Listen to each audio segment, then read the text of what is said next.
आजादी के आंदोलन में घटी घटना के संबंध में कुछ गीत लिखे जाएं, उन गीतों की स्पर्धा हो। आपके राज्य के अंदर जो घटनाएं घटी है उसके गीतों की स्पर्धा हो। देश की महान घटनाओं को जोड़ करके उनकी स्पर्धा हो। आप देखिए बदलाव होगा कि नहीं होगा। उसी प्रकार से हमारी माताओं बहनों को जोड़ने का एक बड़ा कार्यक्रम हो सकता है।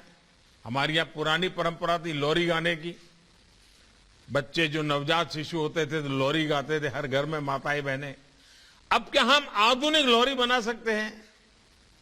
आधुनिक रूप से भावी भारत कैसा होगा 2047 में जब देश 100 साल का होगा तो वो कौन सपने होंगे जो आज बच्चा जो पैदा हुआ है जिसको उसकी मां लोरी सुना रही है वो उज्जवल भविष्य की लोरी सुनाए और उसको संस्कारित करे, अभी से संस्कारित करे कि देखो हम सब ने मिलकर के 2047 में जब हिंदुस्तान 100 साल की आजादी का वर्ष मनाएगा तो ऐसा ऐसा करेंगे।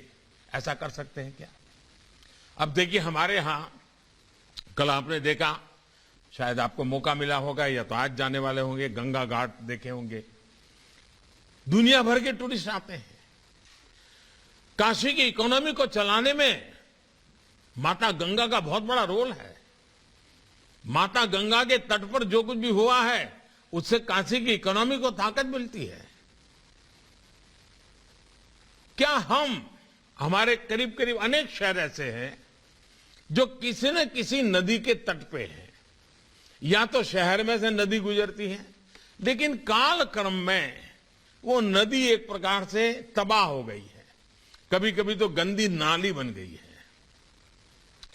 या तो बारिश में पानी आता होगा तब वो नदी दिखती होगी, फिर नदी नजर नहीं आती होगी। हमें इस नदी के प्रति एक बहुत संवेदनशील अप्रोच अपनाना चाहिए।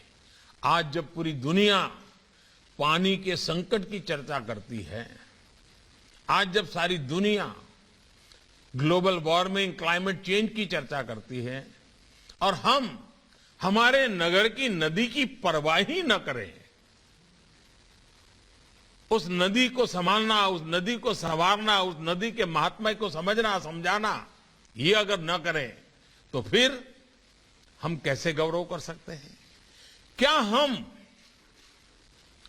एक काम कर सकते हैं, हर वर्ष 7 दिन के लिए जब भी आपकी सुविधा हो नदी उत्सव मनाएं। नदी उत्सव मना करके पूरे नगर को उसमें जोड़े। उसमें सफाई का काम हो सकता है, नदी का, नदी के इतिहास के संबंध में कुछ बातें हो सकती हैं, नदी के तट पर हुई घटनाओं को लेकर के बातें हो सकती हैं, नदी का गुणगान करने वाली बातें हो सकती हैं। कभी नदी के तट पर जाकर के कुछ समारोह हो सकते हैं, कुछ कवि सम्मेलन हो सकते हैं। यानी नदी को केंद्र में, नगर के विकास की यात्रा में नदी को फिर एक बार जीवंत स्थान, जहां नदी है वहां, इसको हमने हल्का फुल्का नहीं छोड़ना चाहिए। आप देखिए आपके नगर में एक नई जान आ जाएगी, नया उत्साह आ जाएगा। नदी का महत्व कैसे बढ़े इसके लिए हमने करना चाहिए।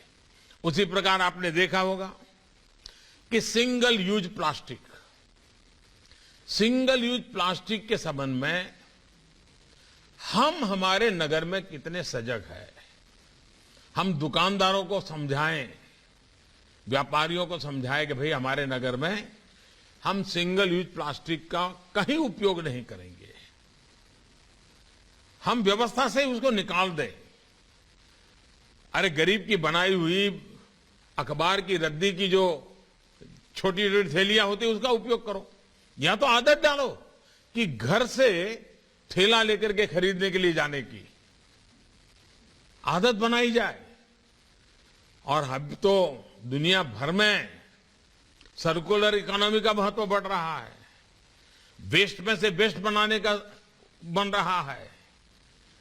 कभी कभी नगर में ये भी कंपटीशन हो सकती है कि चलो भाई वेस्ट में से बेस्ट बना करके उसकी प्रदर्शनी, उसका एक मार्केटिंग, बड़ा मेला लगे। जितनी भी टैलेंट है, डिजाइनर्स हैं, पुरानी पुरानी चीजें का, और आपने देखा होगा कितनी बढ़िया बढ़िया चीजें लोग बनाते हैं और एक प्रकार से चौराहे पर रखे तो एक स्मारक बन जाती है। हमने वेस्ट मैनेजमेंट के लेकर के उसका एक रेवेन्यू मॉडल बन सकता है।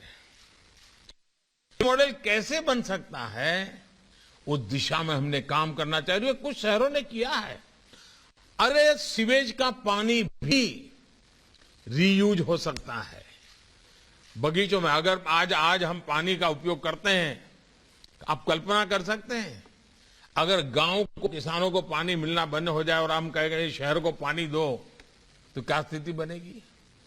हमारे जो पीने के सिवाय के काम है उसमें सीवेज वाटर का ट्रीटमेंट करके उसमें से पानी बगीचों के लिए, बाकी कामों के लिए बहुत बड़ी मात्रा में उपयोग कर सकते हैं। तो जो वेस्ट है वो वेल्थ में कन्वर्ट होगा और वो पानी की जो गंदगी है वो भी दूर हो जाएगी और शहर के आरोग्य में भी बहुत बड़ा बदलाव आएगा।